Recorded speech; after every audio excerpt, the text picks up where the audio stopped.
No, there's 4. It's okay. It's okay. It's okay. Everything is okay. So I'll just explain. Inside of the mall safe, the outside of the mall safe. Okay. Right? Everything's under control. If you guys want to stay here, fine. If you want to leave, do so calmly. You guys are good to go. Okay. We want to leave. Okay, thank you so much. Thank you. Thank you so much.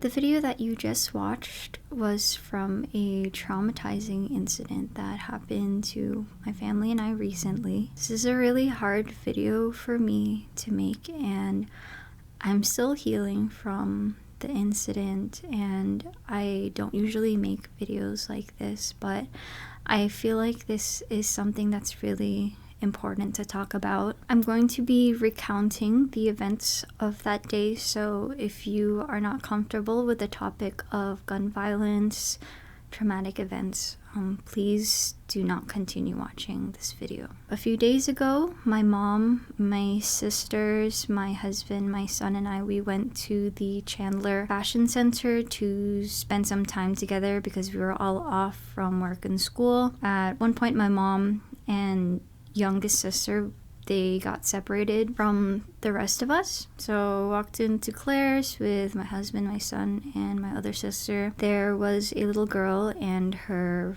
family. It was a pretty big family that were at the entrance of the store, and I think she was getting her ears pierced. Pretty much walked through the entire store and found something that I wanted to buy. I was at checkout, already had my card out. I gave my card to the cashier, put my card back into my wallet, and I looked to my left and there were people running. And at first, my first thought when I saw that happening, I was like, okay, well, is there something that these people were trying to look at? Like maybe, you know, there was something happening that everybody really wanted to see. There were some people like running that way and some people running that way. And then we heard somebody shouting, "Shooter, shooter, there's a shooter." And it took a while for that to process in my head. I literally stood there frozen. I didn't know what to do. It just, 1 second, things were fine, and then the next, it was just chaos, like people running everywhere. So I didn't know what to do. I was frozen. I was so scared to run into the crowd. You know, I didn't know where this shooter that this person was talking about. And I was scared that if I ran into the crowd that they were there, especially since I had my son with me. And he's so small, I was scared. It was just really hard to make a decision at that time. And so on the right hand side, that family that I was talking about earlier, they ran to the back of the store, and there were these 2 employees. So on one side it's like the back room of the Claire store, and on the other side there was a restroom, and we were about to go to the back rooms with that family, but there wasn't space anymore. And so another employee was like, "It's come follow me, there's another area that you can hide in." We followed that employee to the toilet in the back of Claire's, and so there's like a door, and the employee barricaded the door and then another door to go into the toilet, and we were in there. The employee called their family, called the people, I'm guessing like people that they worked with or their boss or something, and called 911. And as they were calling 911, I was trying to check on my phone and see if like there was anything on the news about it, like if anybody posted anything on Facebook or in the news or anything, and there was nothing. So I made some posts on Instagram and Twitter saying that we were hiding in the Chandler Fashion Center because there might be an active shooter.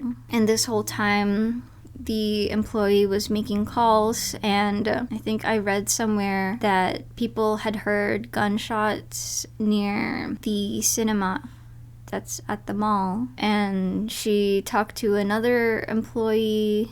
I'm not sure if they work for Claire's too or if they worked for a different store, but they had said that they heard shots at Icing. And Icing is very close by to Claire's. Just being in there, just waiting, trying to be as quiet as possible was the hardest time. And every time we heard a sound, we would just freeze because we didn't know who was making that sound. And the whole time I was just holding on to Enzo and trying to like hold in my tears. And this whole time, because my mom and my youngest sister, they were both separated from us. My youngest sister, thankfully, she managed to run and leave the mall. But my mom, she was in another store hiding in their storage. We would keep in contact with each other through text. And my sister would give us updates, like when the cops showed up and started going into the mall. We started hearing like sounds, and then the video that I showed you, those loud knocks, we heard knocks. We didn't know who it could have been, and they didn't say anything. They just like, whoever it was knocking really loudly. Edgar was by the door with a box cutter in case of anything, and they said cops. It was just like a 50-50 chance, you know. There was no other way to leave from the toilet. There was no windows or anything. It was just back there, and so we had to use our best judgment on whether to open that door.